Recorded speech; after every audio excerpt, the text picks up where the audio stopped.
let's have a look now at just reading spin.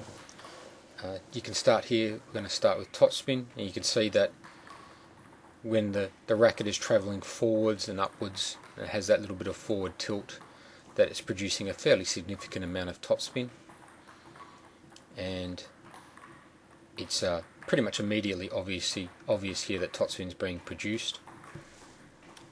Whereas in comparison with backspin, the bat is now travelling forwards and downwards. Sometimes when pushing, the bat won't travel all that much downwards, but the tilting of the racket backward, as you can see the racket tilt there, that will produce backspin as well. So if the bat is travelling forwards but is tilted over, you'll get topspin, and if it's tilted backwards, you'll get backspin. Now this is producing side spin and topspin together. You'll see in some of our later videos when you see how to play these basic strokes. The tricky thing about side spin, especially side spin and top spin when used with larger strokes, the tricky thing is that the stroke isn't actually all that much different in terms of where you set up. The bat is taken back to roughly that same location, so it's not as simple as just to say, well, the bat's travelling a little bit sideways, therefore there must be some side spin on the ball. Because it actually looks quite similar.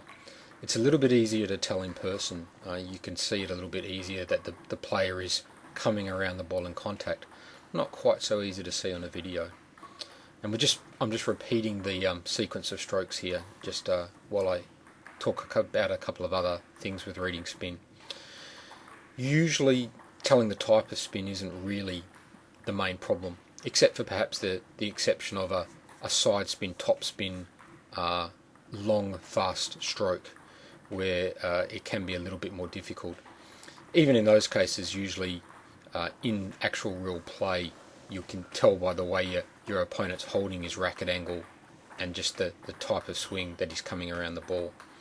But other clues to the amount of spin on the ball will be stuff like the flight path, and you can see here that the ball is curving in flight, which would give you some pretty good indication that there's some significant side spin on the ball. And again, this is much easier to see in a real match rather than on video. The player's racket angle and swing direction will give you some clues. It's a little bit more easy to see in person how that's going. The sound of the ball will give you some clues as well. And what I mean by that is the ball itself makes a different sound depending on whether it's been contacted very solid and flat versus very brushed, skimmed and very spinily. If you hear a sharp cracking sound, it's probably fairly flat contact and not a lot of spin. If you hear the ball is much softer contact, it sounds much softer, it's much more likely to be a heavy spin ball. Of course, the speed of the ball itself compared to the racket speed will give you another clue. If the racket is moving very fast but the ball comes off the racket very slowly, then you're likely to have a very heavy spin. So that can be much easier to tell. What becomes a little bit harder to tell is when the racket has moved fast and the ball comes off fairly fast.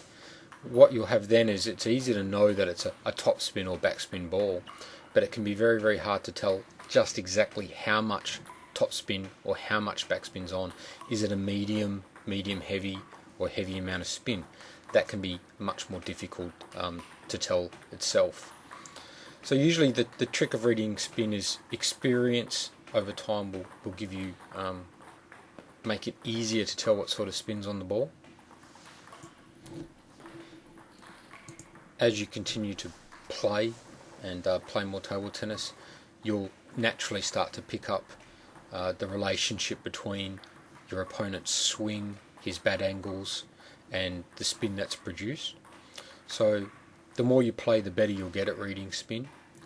But if you use the real fundamentals of what direction is the bat going, how fast is the bat going compared to how fast does the ball come off the racket, paying attention to the flight of the ball. Is it curving down in flight, indicating heavy topspin?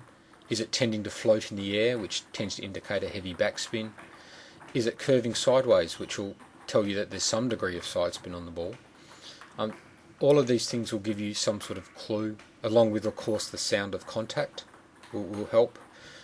And the direction, really, as you can see here, the bat's going a little bit around and to the side at contact, with a slightly angled bat pointing slightly down and to the side. All lets you know and helps an experienced player work out exactly what spins on the ball. And the more you play, the better you'll get.